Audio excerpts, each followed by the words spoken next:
Está operativo. Hola. Hola. Bienvenidos y bienvenidas a este conversatorio sobre desafíos actuales en los museos de arte, donde participa Eugenio Viola, quien es director artístico del Museo de Arte Moderno de Bogotá. Eugenio Viola es curador y crítico de arte nacido en Italia. Entre el 2009 y el 2016 trabajó como curador en el Museo de Arte Contemporáneo de Nápoles. Ha sido reconocido por la revista A Tribune como el mejor curador italiano y ha sido curador invitado para diferentes instituciones internacionales. Y va a estar en conversación con Daniel Cruz, quien es director del Museo de Arte Contemporáneo de Chile. Daniel Cruz es artista visual, académico e investigador de la Universidad de Chile y fue director académico de su Facultad de Artes. Es magíster en Artes de la Universidad de Chile, con especialización en Nueva York y residencias en Argentina, Brasil, Nueva York y por supuesto también aquí en Chile. Su trabajo trata sobre explorar las fronteras, fisuras, desbordes del arte contemporáneo y su relación con la generación de conocimiento. Así que, Eugenio, Daniel, bienvenidos y muchas gracias por estar aquí. Muchas gracias por la presentación. Gracias, Eugenio, también por estar con nosotros, a ustedes por acompañarnos. Sin duda un honor, Eugenio, poder tenerte en Chile con nosotros. Conocemos tu trayectoria, el recorrido que tienes. Y nos han permitido esta posibilidad de reunirnos en el contexto de Chaco. Por supuesto, para mí siempre es un placer poder acompañar a la feria desde sus principios hasta hoy día, ¿no? Nos han puesto un marco de conversación. Me han pedido también que yo haga una especie de moderador, provocador, socio de conversación. Y tenemos algunos marcos también sobre los cuales podríamos hablar. Sin duda que este asunto sobre responsabilidad y desafíos actuales es algo que acordamos con Eugenio que podríamos estar una semana hablando de ello, ¿no? O sea, digamos, la cultura en nuestros contextos siempre tiene niveles de complejidad y niveles de desafíos. Por lo tanto, esta relación de la cual, digamos, tiene un vínculo, digo, los museos y sus contextos, creo que ese es un primer punto de partida, ¿no? Los museos no son estáticos, los museos de arte contemporáneo, de arte moderno, quizás no tienen una figura, digamos, estable, permanentemente están cuestionándose, y creo que ahí es donde hay una clave fundamental para el arte contemporáneo. Digamos, no es estable en el sentido de los discursos, sus materialidades, como también los artistas y las maneras en las cuales se expresan. Es así como uno puede recurrir a la historia del arte, tanto chileno, internacional, e ir descubriendo, ¿no?, las diversas facetas, los diversos estados, sobre el cual los artistas, los curadores, los directores nos movemos. Por lo tanto, quizá un primer punto tiene que ver con esa dimensión de lo no estático, Eugenio, y quizás podríamos partir por ahí para que tú nos puedas contar también sobre tu experiencia a nivel globo también de esta, digamos, especie de liquidez o acuosidad. Muchas gracias, Daniel. Buenas tardes a todas, todos y todes. Es un placer, un privilegio estar aquí. Antes de todo, quiero agradecer la Feria de Chaco por darnos esta oportunidad y el Instituto de Cultura Italiano que ha soportado también mi viaje aquí y la directora del Instituto Cristina Di Giorgio.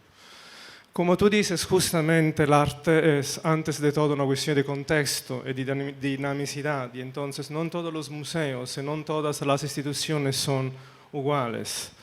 Yo en mi carrera, digamos, institucional he trabajado en 3 continentes diferentes, con problemáticas diferentes porque siempre appunto es una cuestión de contexto, todavía están algunos elementos que son constantes, como intentar de trabajar la manera más proactiva posible con el medium que nosotros tratamos todos los días, que es la vida. Es decir, presentar cosas que, fenómenos que en una manera, o problemas que se reflejan con la realidad en una manera dialéctica y sin necesario polémica, porque muchas veces las instituciones presentan exposiciones que abarcan temáticas que pueden ser incómodas, que pero dan la posibilidad de poder reflexionar. Por ejemplo, mi primer proyecto en Colombia fue con Teresa Margolles, artista mexicana, y se enfocaba sobre la emergencia migratoria con Venezuela. Era una cuestión muy controvertida al tiempo en Colombia por toda una serie de conexiones sociales, históricas, entre los dos países. Colombia y Venezuela son considerados las sister countries, ¿no?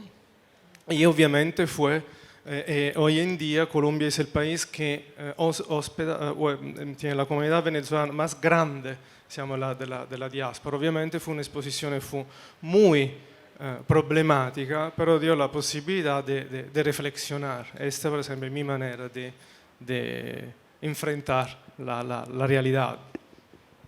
Sí, creo que ahí hay un aspecto también que es bien relevante en el sentido de esto que tú señalas como fenómenos, problemas, ¿no? Y ese es un punto que a mí me fascina, por supuesto, como artista.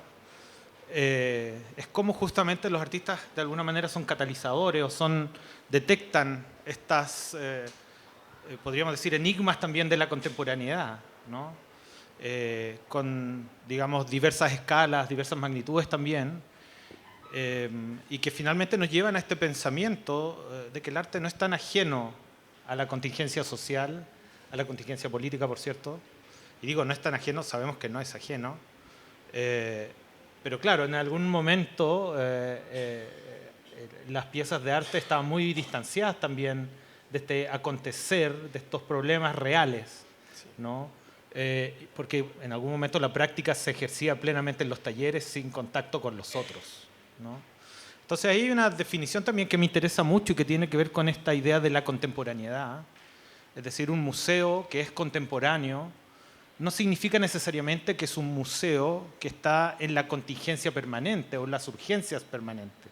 Porque muchas veces pensar desde ese punto de vista o desde ese lugar implica transformarse en un museo de ilustraciones rápidas, ¿no? Y nosotros tenemos un contexto también inmediato al cual cuestionamos permanentemente. Estoy pensando en el estallido, ¿no? Uno podría preguntar cuál ha sido la respuesta de los artistas al estallido. Visualmente, materialmente, creo que todavía no hay una respuesta contundente a aquello. Lo que hemos visto hasta ahora son quizás pequeños balbuceos. Entonces, pero no me quiero concentrar en el estallido porque sería meternos en una derivada muy compleja, sino más bien en esta relación de la contemporaneidad, ¿no? ¿Cómo tú observas esto en el diálogo de los artistas con sus contextos, con sus localías, con sus territorios? Parto siempre dal contesto e dal territorio donde me encuentro ad operar, que como tú dices, justamente el artista yo generalmente digo, es un sismógrafo de la realidad, no solo reflexiona, ma tal vez anticipa la realidad. Y muchas veces la programación que vamos armando en la institución refleja directamente quello que son lo que pasa en el país. Tú hablaste del estallido social. Por ejemplo, nosotros hemos presentado a Bogotá, hemos lanzado el primer premio en Latinoamérica dedicado a las mujeres artistas, el Julius Baer Art Prize. La edición inaugural se la ganó Voluspa Harpa, presentando un proyecto que se enfocaba proprio sobre el estallido social, lo que pasó en Chile fue presentato, si chiamava Sindemia, che è stato presentato anche acá al GAM exactamente hace un año, y hemos engrandado esta misma investigación presentándola poi in su versione, diciamo, extensa a Montref de Buenos Aires, dove si chiamava Sindemia Estallidos Andinos, donde no hablaba simplemente de lo que pasó in Cile, ma appunto di quello che passò in todo il continente latinoamericano, por ejemplo. Bien.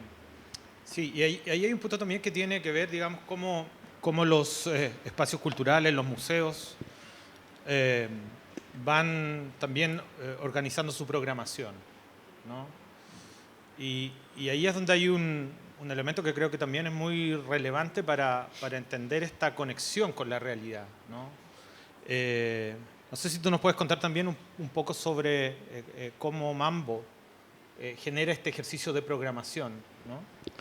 Nosotros trabajamos sobre 3 ejes temáticos: Colombia en el contexto latinoamericano y el resto del mundo. Y entonces presentamos generalmente una exposición de un artista internacional cada año, almeno un artista latinoamericano, cioè internacional pero latinoamericano, y después se trabaja sobre los artistas colombianos. El museo se llama Museo de Arte Moderno y entonces presentamos algunas figuras del moderno pero con una rilectura crítica y intentamos dar a un artista de mediana trayectoria, diciamo, la posibilidad más grande de su carrera.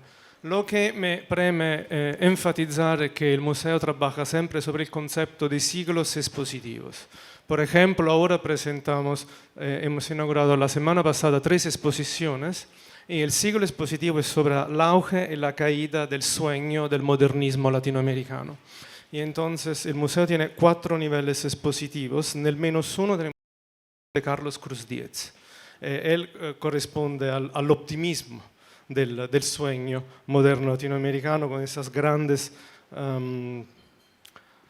comisiones públicas, por ejemplo, ma también porque Cruz Diez è ligado al museo da una relación de larga trayectoria que comenzó en 1975, quindi era il centenario de su nacimiento e lo hemos organizado este homenaje.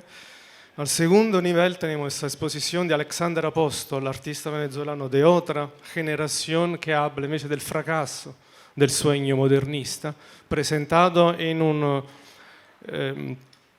el museo tiene recién cumplido 60 años, dal 1979 está ubicado en una arquitectura construida probablemente dall'architetto modernista más famoso del país, Rogelio Salmona, que trabajó varios años con Le Corbusier.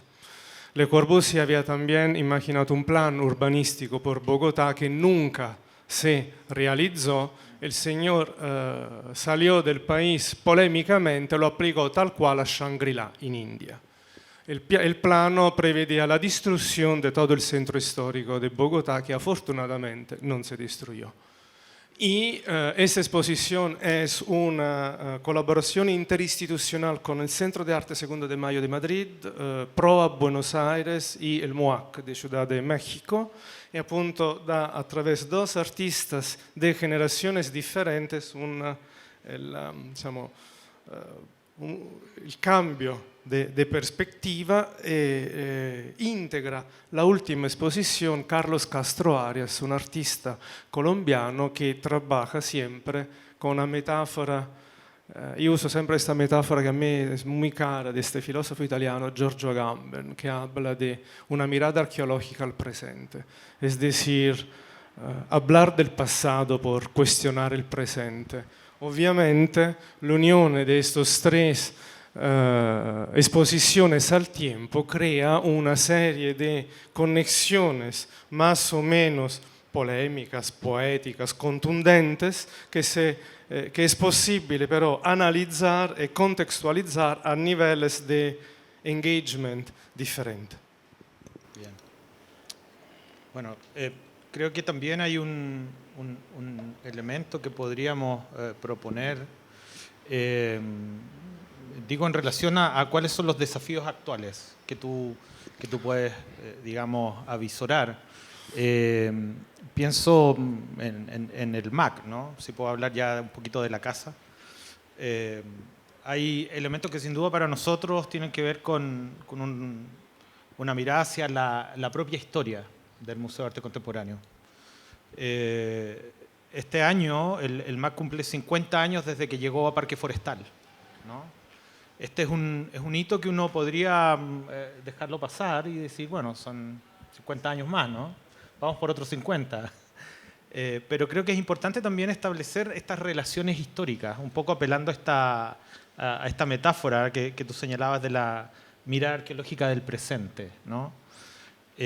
Para nosotros, para el museo, que es un museo universitario, como ustedes saben, digo un museo universitario no solamente porque es de la Universidad de Chile, sino porque es un museo que tiene una mirada hacia el entendimiento de que la obra de arte y los artistas también construyen un relato pertinente y dialógico con la construcción de saber y de pensamiento, ¿no? Entonces, esta mirada, uno, claro, podría decir, es una mirada histórica, hay antecedentes históricos que dan cuenta de esta llegada a un barrio, pero también habla de otras capas de complejidad. El habitar, digamos, un edificio como el Palacio de Bellas Artes, que ustedes saben, el origen tiene que ver con el Museo de Bellas Artes y la Academia de Bellas Artes. Habitar un espacio como la Academia de Bellas Artes es habitar también una historia. Allí era donde estaban, digamos, los maestros quienes ejercían la labor de la enseñanza de las artes, digamos, tradicionales, la escultura, el dibujo, la pintura, el muralismo, ¿no? Pero también es habitar podríamos decir, una historia en relación a una necesidad país, ¿no? Siendo el punto, digamos, estratégico también de la enseñanza. Por lo tanto, hay una vinculación con la academia. Pero también hay otros relatos que están detrás de estas historias, digamos, otros relatos que uno puede empezar a observar y entenderlos. Pienso en el fenómeno también, o más que fenómeno, en el incendio del año 69, que quema la cúpula, ¿no? Y que también indica que este espacio académico de enseñanza ya no es tan habitable para aquello. Por lo tanto, la tragedia, el incendio, el fuego, también es una imagen que acompaña esta historia. Y por otro lado también es el relato que acontece con los vecinos, con el barrio directo, pero también con la ciudad. Entonces, estas capas, que me gusta mucho esta imagen de la arqueología del presente, también nos lleva a poder, pensar los desafíos actuales de esta historia, ¿no? Y por eso me gusta mucho que hayas nombrado a Rogelio Salmona, al contexto urbano, ¿no? Porque esos son elementos también que parecieran ser muchas veces que no están en contacto con los desafíos de un museo, ¿no? Más allá del afán historicista. Invece absolutamente, son siempre en contacto dialéctico. Y también la ubicación de dónde surgen los museos urbanísticamente es fundamental. Yo, por ejemplo, imagino trabajamos mucho sobre un concepto de institución enfocada en el concepto de comunidad. Y entonces intentamos de presentar toda una serie de programas que están enfocados a lo que son las poblaciones vulnerables, las poblaciones LGBTQ+, y no simplemente esas. O, por ejemplo, hacemos trabajos directamente el mambo surge en un área muy problemática y peligrosa. Y entonces trabajamos mucho también por la comunidad. Por ejemplo, ahora estamos trabajando un proyecto con el Departamento de Educación por visitas guiadas, gratuitas obviamente, para los indigentes. Muy bien. Sí, este diálogo con la comunidad creo que es fundamental, ¿no? Estoy pensando cuando pudimos levantar desde el museo hace ya más de 2 años y medio, un estudio sobre cómo nos veían los vecinos en Quinta Normal. ¿no? Eso es cargar un arma, ¿no? Un poco suicida. Pero nos parecía muy interesante poder preguntar a los vecinos, a quienes nos acompañan permanentemente en Matucana, en el barrio Yungay, cómo nos veían, cuál era lo que ellos pensaban de nosotros. ¿Y cómo contestaron? Fueron brutales. O sea, primero, textos que yo los recuerdo y los tengo, podría decir, un poquito tatuados últimamente, porque son desafíos, ¿no? No sabemos qué ocurre adentro de ese edificio, ¿no? Un vecino dijo, no sé lo que ocurre en ese edificio. Otra persona dice, la distancia entre la puerta de entrada que está en Matucana y el edificio son alrededor de 20 metros. Es una distancia kilométrica. No estoy disponible a cruzar esto porque no sé lo que pasa adentro. Esas son cosas que, digo, son brutales, pero uno trabaja con ello, ¿no? Digamos, la labor de un museo es entender también esta relación con los otros permanentemente. Eso nos llevó a tomar decisiones programáticas. Me voy a meter ahora en esta dimensión de cómo se programa, o si finalmente uno no programa, sino más bien proyecta. Proyecta ideas y la programación empieza a sumarse a este proyecto, ¿no? Una de las primeras decisiones fue, bueno, tenemos que colonizar este espacio entre Matucana y el edificio. Todos los que conocen el edificio de Quinta Normal saben que hay un parquecito. Al frente del edificio está un hospital. Y hubo una decisión desde el área de educación de construir un mobiliario para poner en este parquecito. Un parquecito que no estaba habitado, era simplemente pasto. Esta decisión implicó que las personas que están en espera de sus familias, las enfermeras, los doctores, empezaran a cruzar la calle y a habitar este espacio, ¿no? Y de pronto nos empezamos a encontrar con gente que estaba yendo con su, ¿cómo se dice?, tupper, a comer a estos lugares, ¿no? Hace 3 semanas más o menos nos encontramos con una familia que se adueñó del mobiliario y lo preparó para celebrar un cumpleaños, ¿no? A partir de este texto, por supuesto que nos dijo que no sé qué pasa allá, empezamos a cortar la distancia con un diseño proyectual, arquitectónico, con un diseño, digamos, del parque. Y les digo esto porque las audiencias se han duplicado al museo. Es decir, estas pequeñas acciones que no requieren de grandes presupuestos, porque este mobiliario que hicimos fue con desechos que teníamos adentro de otras obras. O sea, una cosa circular, como le dicen hoy. Pero es muy motivante pensar justamente estos contextos urbanos y estas relaciones con los vecinos. Y por otro lado, pienso también en esto que tú decías de la colaboración, ¿no? O sea, ¿cómo los museos pueden colaborar con los vecinos? ¿Podemos colaborar? Sí, yo creo que podemos colaborar con los vecinos. Lo que acabas de mencionar es da un lado es un experimento que es exitoso, desde otro pone la atención sobre uno de los desafíos de las instituciones más importantes, es decir, encontrar siempre públicos potencialmente nuevos y diferentes, porque este es uno de los retos principales de las instituciones, hablando a nivel teórico-filosófico, porque pues, las cosas más son las contingencias presupuestales, obviamente, con las cuales las instituciones tienen que enfrentarse cotidianamente. Claro. Pienso también cómo los artistas participan de esto, ¿no? Sin duda hay obras que están permanentemente construyéndose en diálogos, y pienso en esta frase también que se la he escuchado últimamente a Alfredo Yar bastante recurrentemente, que él no es un artista de taller, ¿no? No es un artista de taller, él es un artista de proyectos. Por lo tanto, él construye caminando en la ciudad, ¿no? Él construye en contacto directo con la realidad. Ese es lo que estoy parafraseando, ¿eh? Me disculpan si no soy exacto en la cita, pero tiene que ver con esta relación, digamos, del artista con la realidad.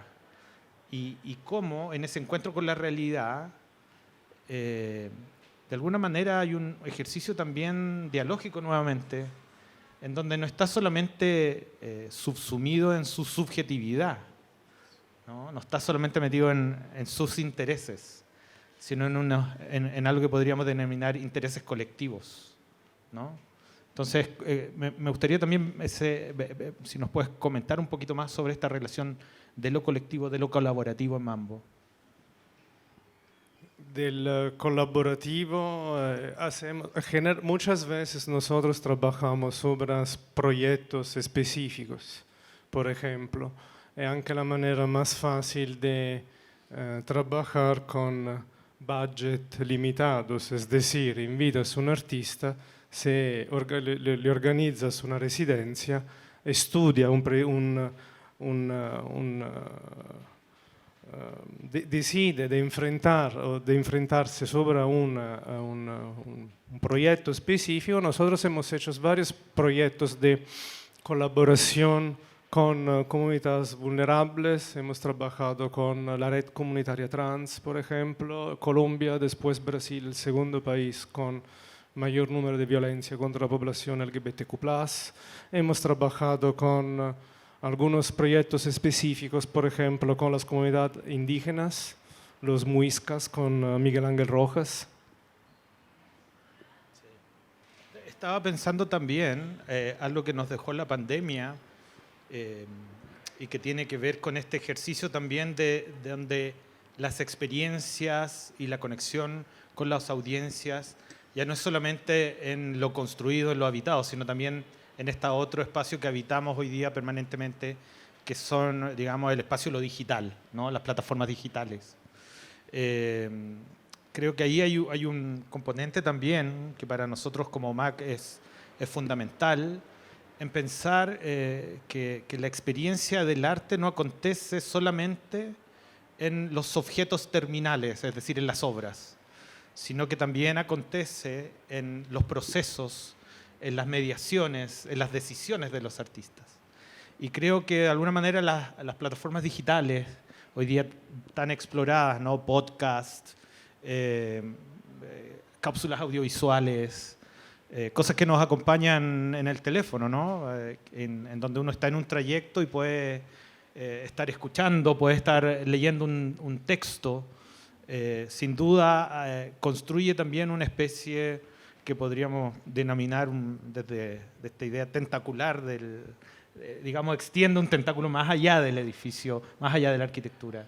¿Qué opinas de eso tú también en términos de extender este habitar de los museos, ¿no? Todo el hipertexto virtual nos da numerosas herramientas, por ejemplo, que antes no eran tan desarrolladas, también en la organización de los museos. Y al principio de carrera, el departamento de comunicación, tenía lo que es el F de Head of Communication, que era lo que se enfrentaba con la prensa escrita. Ahora necesitamos también el Social Media Manager, por ejemplo, que es una nueva figura profesional que antes no existía. Sobre todo en el marco de la pandemia, ¿no? Todo el mundo se volvió virtual y esto fue una de las maneras de tener las instituciones abiertas cuando cerraron muchos meses, porque al final los museos y las instituciones son por el público y entonces sin público el reto es tenerle en vida. Pero todavía yo creo que la experiencia, la cosa mejor sea una sorta de mediación entre las dos instancias. No quiero parecer retro, pero a mí me gusta la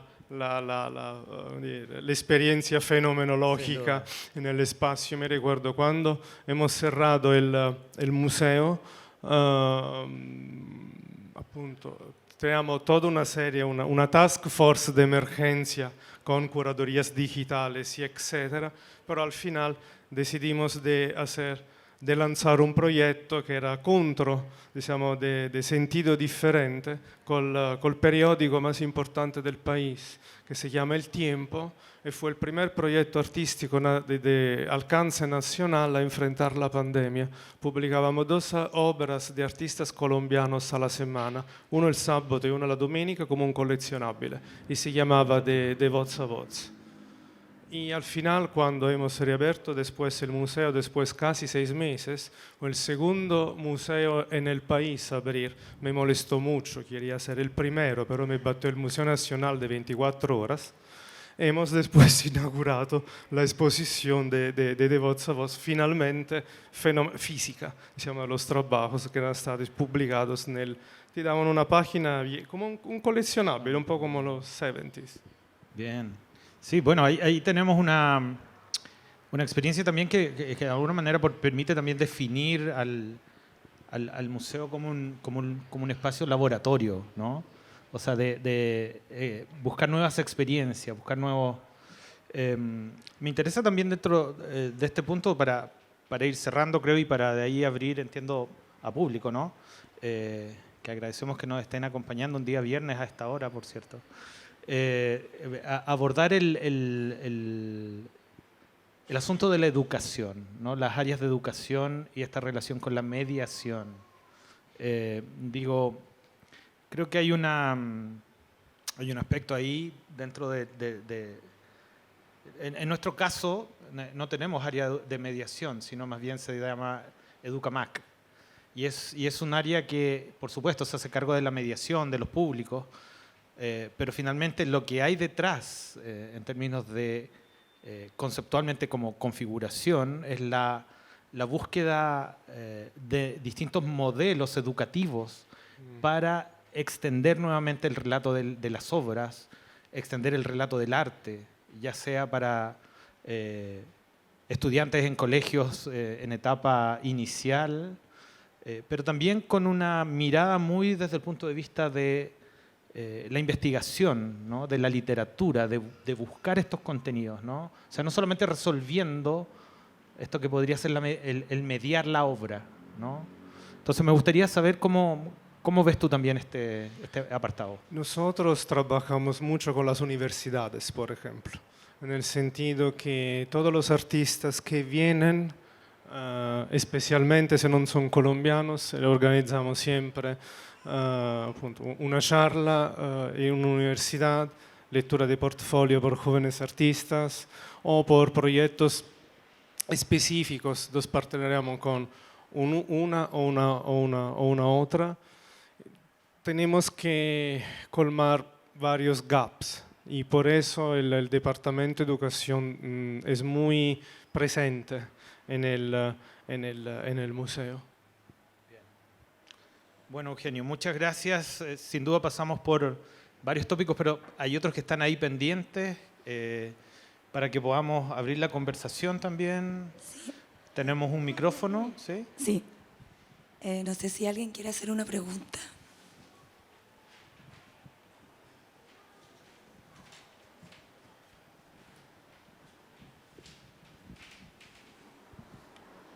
Bueno, primero, gracias por la descripción tan interesante del trabajo de ambos museos, sobre todo lo que me quedó dando vuelta, y espero poder expresarme bien porque es una idea un poco compleja, es un tema de descolonizar las instituciones, de integrar a las áreas más subordinadas ante el habla, o sea, que no tienen acceso al habla dentro de los discursos narrativos, tanto intelectuales como visuales. Y es un punto que yo lo encuentro muy, muy importante, sobre todo en las sociedades latinoamericanas, donde no tenemos un señor Estado que nos cubre unas ciertas seguridades y que el arte cubre una cierta educación y una cierta integración fundamental. Y por lo mismo me gusta entender o ver la autorreflexión desde la posición de las direcciones ante esta idea descolonizadora, porque en el fondo ustedes tienen el acceso de permitir la entrada al habla del área del ser o del no ser al ser ¿Y cuál es su autorreflexión ante esta posición como directores de museos? Gracias, Eugenia.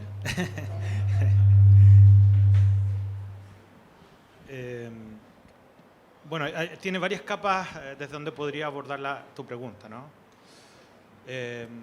Para dar un ejemplo bien específico, el año pasado, por primera vez, lanzamos una convocatoria abierta del MAC para exponer en el museo.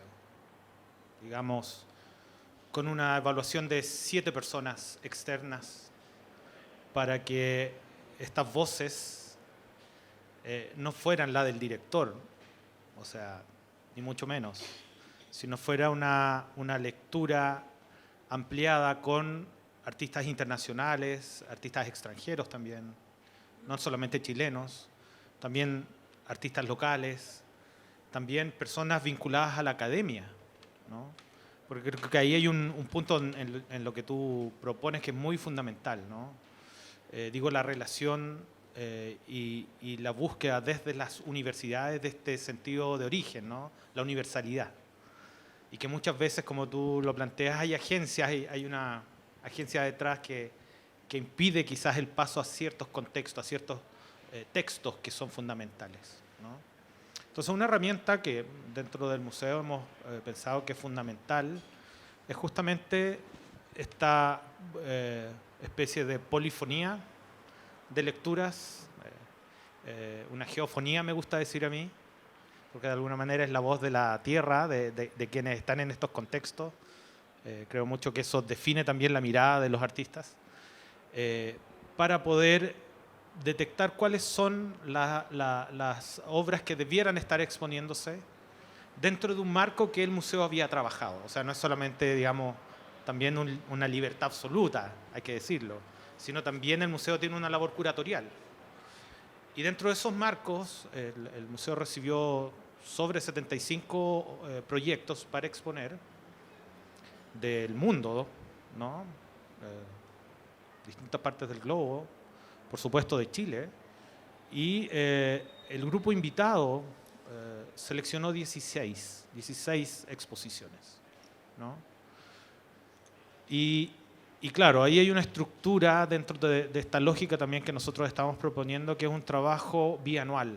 O sea, la proyección de estas exposiciones es a 2 años más.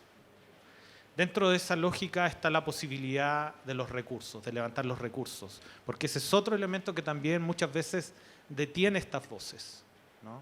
Pero si tú haces un trabajo de largo plazo, estos recursos surgen, aparecen, especialmente si hay un trabajo serio, honesto.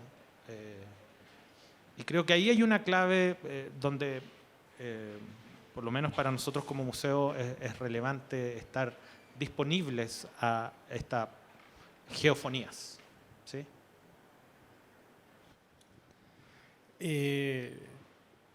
No es una pregunta fácil todavía. La programación y los proyectos surgen de un diálogo interno tenemos nosotros también procesos de convocatorias, pero de discusiones internas al museo con el departamento curatorial y con el board, porque si no almeno la estructura del Mambo, no sé cómo es, tenemos también la junta directiva, sino que es un órgano, diciamo, de controllo, ¿no? Sobre la dirección. Intentamos de ser plurales en lo que presentamos y, por ejemplo, en el Mambo, lo que me reconocen que es un proceso de democratización. Era considerado una institución mucho más burguesa. Y para lo que hemos presentado, appunto, como decía al principio de nuestro encuentro, tal vez es necesario presentar proyectos que pueden ser incómodos, que pero para la sociedad resuenan. Por ejemplo, el problema presupuestal para nosotros es central. Yo siempre io non sono sempre diplomatico, digo, dato che sto in un paese ultracattolico, mi tocca multiplicar evangélicamente los panes y los peces. Muchas veces nos toca aplicar a becas, es la única manera de avanzar con algunos proyectos. Por ejemplo, el museo acaba de ganarse una beca del Instituto francés con la que podemos presentar el año próximo una exposición de Caderatiá, por ejemplo. O el año pasado hemos ganado una beca de la Mellon Foundation de $50,000 que nos ha permitido de desarrollar con Carlos Motta el primer archivo multimedial sobre la historia del VIH en Colombia. Y conjuntamente hemos presentado orgullosamente la primera exposición en el país con 30 artistas de los años 80 a hoy sobre el fenómeno, sobre la epidemia, the ongoing pandemic of the VIH. No escrito con las letras capitales porque ya no más.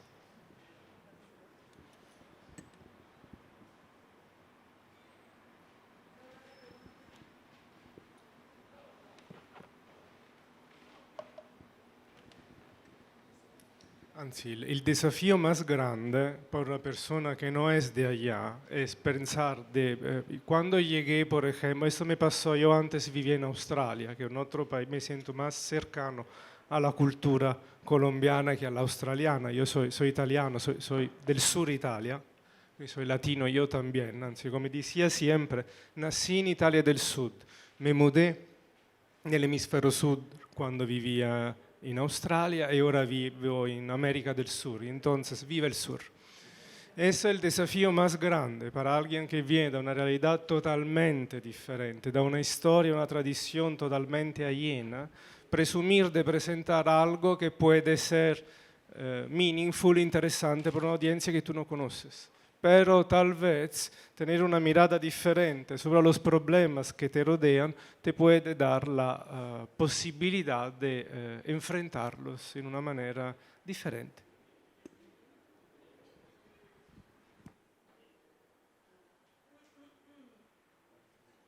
Sí. No sé si a alguien más le gustaría hacer una pregunta a Eugenio o a Daniel.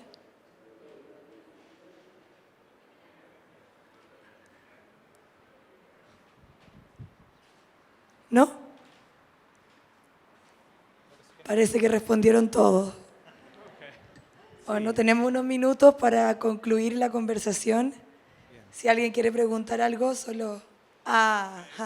No ser tímidos, Sí. no demasiados personales, que riesgo es que vamos a contestar, como digo siempre. Nos quedan unos minutos para contestar un par de preguntas más. Hola, muchas gracias. Estuvo muy interesante. Tengo una pregunta más bien quizás filosófica, sé que no tiene una respuesta concreta, pero es sobre los límites de incluir varias voces en la exhibición del museo. ¿Dónde ustedes han trabajado trazando el límite entre las voces curatoriales y las voces del público? ¿Y cómo se enfrentan ustedes a este desafío?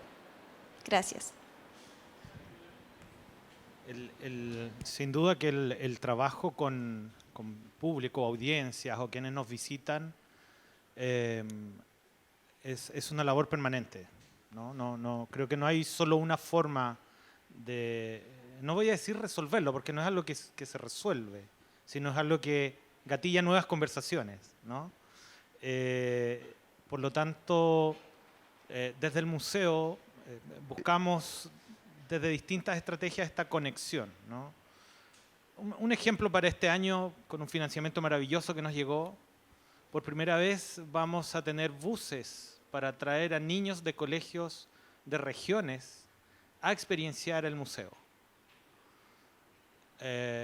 Yo pienso en esto y es una alegría, ¿no? Porque vamos a tener niños que quizás tienen una concepción del museo, quizás lo que han visto en ilustraciones, en los libros, pero que puedan tener este contacto, que puedan tener este diálogo que sea una travesía, creo que es una experiencia muy distinta, ¿no? Por eso digo que no hay una forma de abordarlo, sino hay múltiples formas también dependiendo qué tipo de audiencia. Estoy pensando en algo que estamos haciendo con nuestros vecinos, que espero que nos resulte, y que es hacer conciertos en las azoteas, ¿no? Esto implica nuevamente que el museo sale. Muchas veces el museo no está preparado para eso, ¿no? Entonces tenemos que estar preparados en distintas dimensiones de abordar este trabajo con los vecinos, ¿no? De ir a ellos. Y creo que tampoco se trata de esta idea como de ir a colonizar nuevos territorios, no tiene que ver con eso, sino tiene que ver con los lugares de pertenencia y de pertinencia del arte, ¿no? Y por eso tu pregunta que tú dices, claro, tiene un tinte filosófico, por supuesto. Y esto también cambia, ¿no? Según los contextos, según cómo vamos construyendo un relato y una narrativa que es colectiva, que no es solamente pertinente, digo, necesariamente para el arte contemporáneo, sino para nuestra sociedad. O sea, la función del arte en la sociedad, ¿sí? Sí, es un proceso de renegociación continuo, porque los museos y las instituciones más en general son antes de todo para el público, anzi, yo me gusta hablar al plural, para los públicos, poi después para las obras.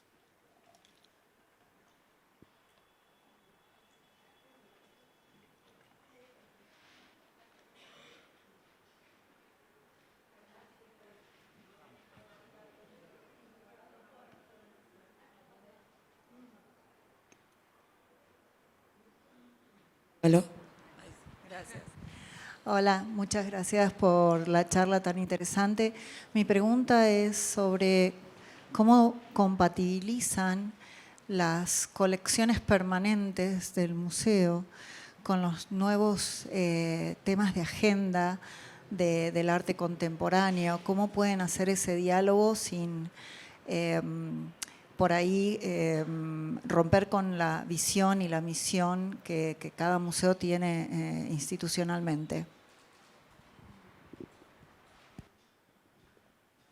Sí, el desafío de todo museo es estar en permanente visibilización de su colección, ¿no? Esa es la característica de ser un museo, digamos, tener una colección. En nuestro caso, tenemos un programa que hemos desarrollado también como un marco general que anualmente lo vamos visitando para tener en escena, en el caso de MAC son sobre 3.500 piezas, obras, y siempre es una deuda porque esto sigue creciendo, ¿no? Anualmente nosotros estamos recibiendo cerca del orden de 120, 200 piezas, ¿no? Por lo tanto, hay un aumento también en esta responsabilidad que tenemos con los artistas cuando delegan en el museo este resguardo, ¿sí? Ahora, yendo específicamente a esta construcción con la contemporaneidad de estas obras que quizás tienen 40, 50 años o más, aquí hay un ejercicio fundamental que como museo tenemos que hacer, digamos la curatoría, de entender cuál es el momento propicio para las obras, para estar en escena, cuál es el elemento propicio también para hacerlas dialogar entre ellas, en el entendido que son múltiples autores, y que no necesariamente, digamos, hay un ejercicio de continuidad, sino también proponer estas fisuras dentro de un relato curatorial, ¿no? Estos quiebres. Estoy pensando en la muestra que hicimos de la conmemoración de los 50 años del golpe de Estado con la colección del MAC, ¿no? Uno podría pensar que la premisa es, bueno, son obras que tienen el relato de los 50 años en escena, ¿no? O sea, eso es lo que vamos a ver. Pero justamente lo que nosotros descubrimos al empezar esta investigación es que esto no tenía que ver con el año 73 como un punto de fisura, sino tenía que ver con una historia de un relato que el campo cultural estaba construyendo y que los artistas estaban construyendo con la sociedad. Entonces ese era un punto de partida que no tenía que ver con el año 73 específicamente. Y por otro lado teníamos obras que tenían una data de no más de 10 años. Entonces el arco, digo, narrativo, curatorial, de circulación también sobre los 50 años, sobre la conmemoración, digamos, no es una representación directa, sino más bien tiene que ver con esta lectura de cómo los artistas permearon al museo y el museo se dejó permear sobre esta sensibilidad, ¿no? Entonces ahí hay un punto en cuestión. Voy a dejar hasta ahí para no extenderme más, Eugenio. El Mambo tiene una colección de 5.300 y pico obras, todas donaciones, nunca he tenido la posibilidad de comprar obras, quindi agradezco también la generosidad nel corso della e non tenemos la posibilidad de tenerla permanentemente exposta. Y entonces yo organizo focus curatoriales específicos que se conectan con la programación expositiva que presentamos. Últimamente hemos organizado esta la exposición que celebraba los 60 años del museo, presentando una serie de relecturas críticas de la colección e invitando una serie, por ejemplo, yo hablaba antes que el museo trabaja sobre 3 círculos concéntricos, ¿no? Quindi ho invitato un artista colombiano a hacer un site specific sobre la colección, un artista argentino, Juan Uribe, un artista argentina, Adriana Bustos, que ha hecho una de sus tradicionales mapas, conectandosi al so-called museum studies, ¿no? E quindi analizzando cuántas mujeres eran entradas en la colección, cuántos artistas afrodescendientes, cuántos artistas indígenas, y había construido esta mappa o presentando una serie de lecturas críticas respecto al museo. El Mambo fue fundado esta crítica argentina, Marta Traba, en un momento muy diferente, diciamo, de la interpretación, por ejemplo, de los artistas indígenas. Por ejemplo, había dividido la exposición, sí, presentava un piso sopra la so-called interpretaciones divergentes, ¿no? E quindi todo lo que la población LGBT, los artistas indígenas, y etc. Tenemos unos minutos para la última pregunta.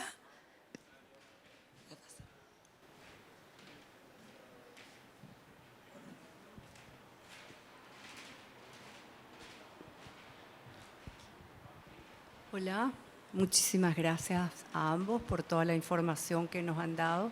Mi pregunta es un poquito, quisiera saber cómo es la comunicación dentro de Latinoamérica con los directores y los curadores de los museos.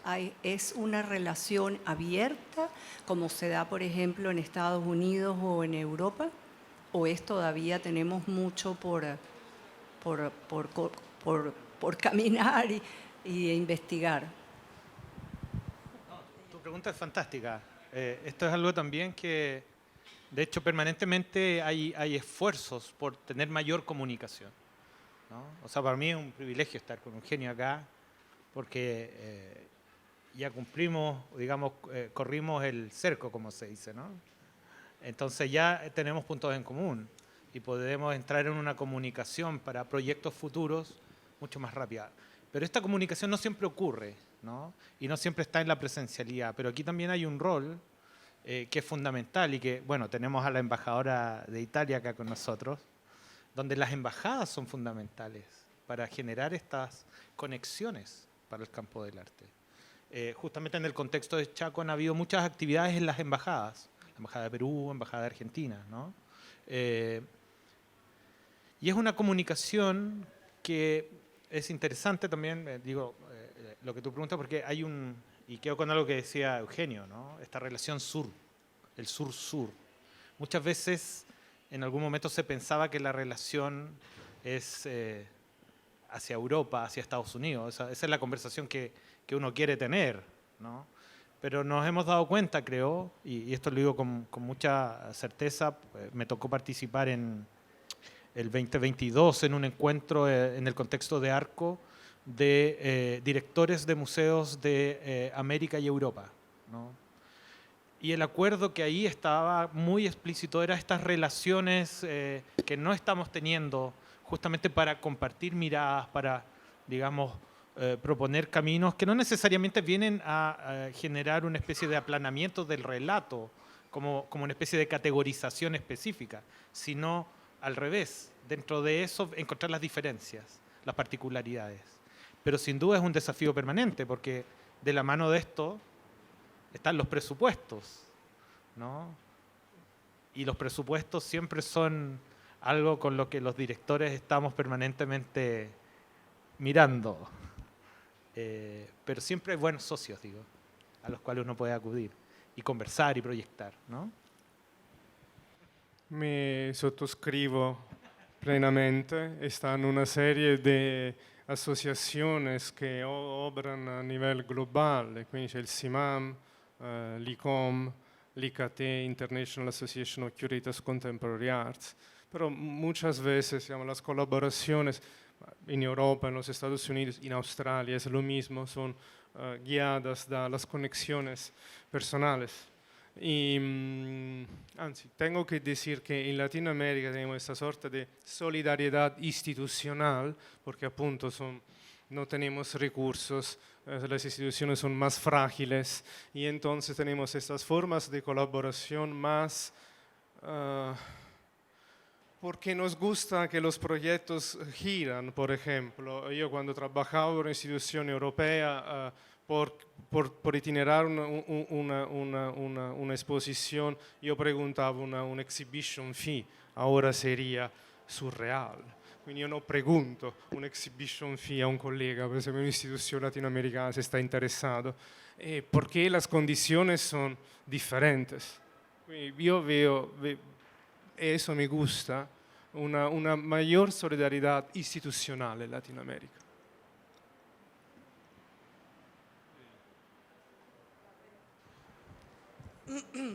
Muchas gracias. Agradecer a Eugenio, agradecerle a Daniel y agradecerle a todos y todas. Un aplauso para...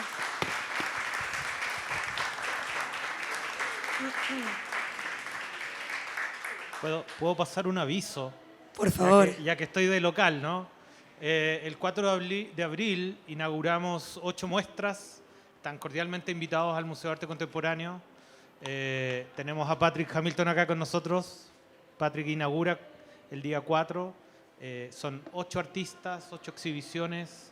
Cordialmente invitados a que nos acompañen. Las puertas estarán abiertas desde las 6 de la tarde y a las 7 vienen los discursos, pero a las 6 hay música en vivo. Entonces pueden también acompañarnos y de pronto se arma un baile antes de la inauguración, ¿no? Así que muy invitados. Muchas gracias.